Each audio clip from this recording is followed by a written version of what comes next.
Yo, what's up, guys? In today's video, I got a bunch of Chicago Bulls news and updates, but real quick before I jump into today's video, I just got done watching the Bulls lose to the Grizzlies, and let me just first off say that game was really ugly.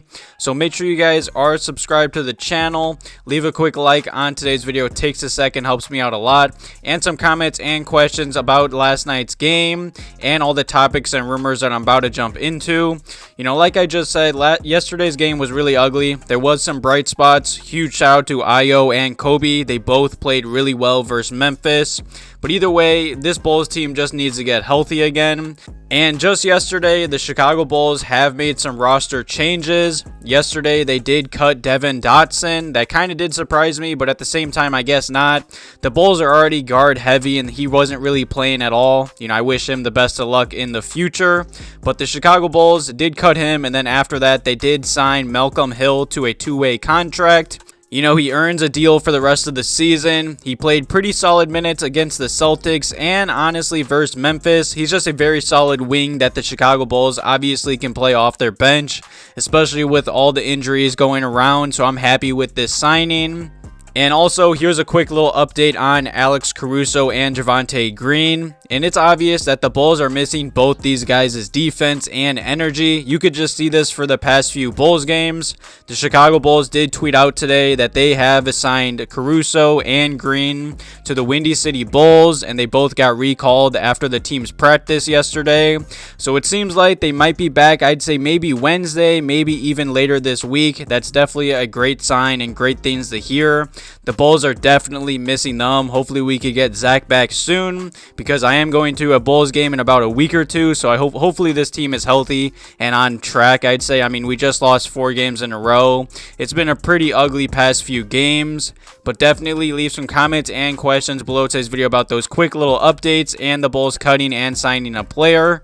And the next topic in today's video is about a potential trade target for the Chicago Bulls. And huge shout out to NBC Sports Chicago's own Rob Schaefer. He did put out this article from NBC, and it was 3 trade ideas to help the Chicago Bulls small forward and power forward position. He obviously listed Jeremy Grant as number 1. There's been so much talk and rumors about him. And then number 2, it was obviously Harrison Barnes. I feel like he's right behind Jeremy Grant getting all the talk and rumors. But Rob did list an interesting trade candidate for the third option. He did list Nicolas Batum, and he said the potential trade would be the Bulls getting Nicolas Batum and the Clippers getting our next tradable second-round draft pick.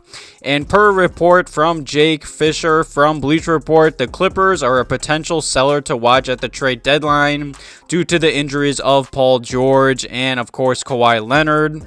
And I'm 100% down to do this trade. It's just a second-round draft pick, and especially if the Bulls are trying to go all in to win this season, I'm down for this.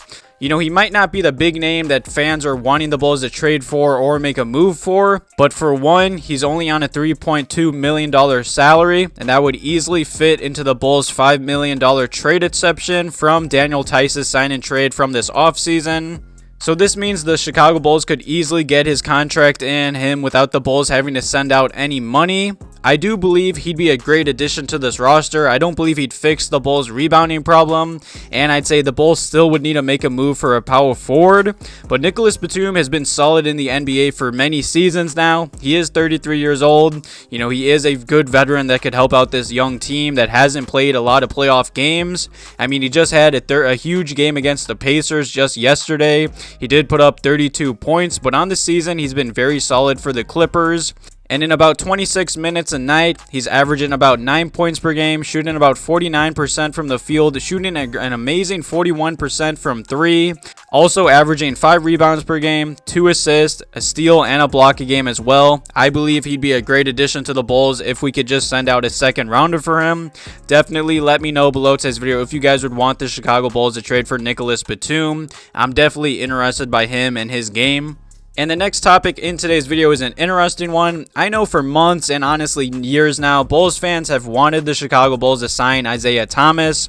You know, just the other day, Woj was covering the whole, I'd say, turnaround and everything like that. And they were talking to, obviously, Arturas and stuff like that. And Isaiah Thomas did quote that tweet, and he said, Arturas knows basketball, and he is a great guy to work with on all fronts.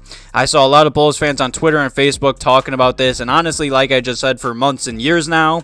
And a Bulls fan did respond to Isaiah Thomas's tweet, and he replied saying, "Come to Chicago IT." And Isaiah Thomas replied, and he said, "I wish." And that's definitely cool. I mean, I made a video just a month or two ago about how Shumpert wanted to play for the Chicago Bulls if they ever wanted to sign him. Now Isaiah Thomas does.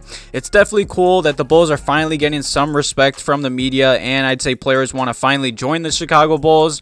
I highly doubt the Bulls ever do sign Isaiah Thomas. I feel like he's just not needed. I love IT's game. I've always loved and just loved the way he played in the NBA, and I hope he does get a chance to play again.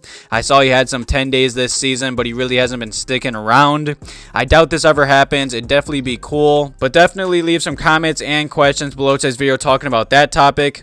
And the final topic in today's video is about Vooch. I just don't know how much more, like how long is this going to take for Vooch to finally get out of this quote-unquote slump or whatever. I mean, it's been more than about 40 games almost, and he's still been struggling, man. I don't know what's going on with him. I mean, he just played a terrible game against the Memphis Grizzlies. I mean, Bleacher Report even just put out this article just the other day naming every NBA team's worst contract for this season, and obviously they did list Nikola Vucevic as the Bulls' worst contract. And Vucevic has been solid here and there. He's been very up and down. It does surprise me how many easy shots he has been missing. Just easy shots and easy layups that he used to hit. You know, he is on pace to become the first center in the NBA to attempt at least 400 shots in a season with a true shooting percentage under 50% since he did the same thing back in 2016 and 2017. That's just a stat that you do not want your name to be included. It definitely sucks because I feel like Vooch should be scoring more and shooting the ball better, especially playing with DeMar and Zach. It just doesn't make sense. I mean, he just played terribly against Memphis, and he shot 2 of 13, 1 of 5 from three-point range. He only had 7 points and 10 rebounds. Vooch is getting up there in age, but I don't know, man. I really don't know what the problem is with him. And looking at his stats, they're still solid. He is still averaging about 16 and 11 a night, you know, a walking double-double. His defense has been solid, but I don't know, it's been up and down as well. His shooting percentages are definitely scary. You know, for his free throw shooting percentages, he's shooting about 5% under from his career. Same with his three-point shooting percentages. He's shooting about 2% under from his career average. And his field goal percentage from the field, that really just surprises me. He's shooting about 5% lower than his average career. He's just missing a lot of easy shots, and the Bulls need to get him right, especially for playoff basketball. Thank you guys for all the love in the channel and the past few videos. Definitely let me know about these past few Bulls games, all the injury updates and everything like that in today's video. Thank you guys for watching today's video. Have a good one.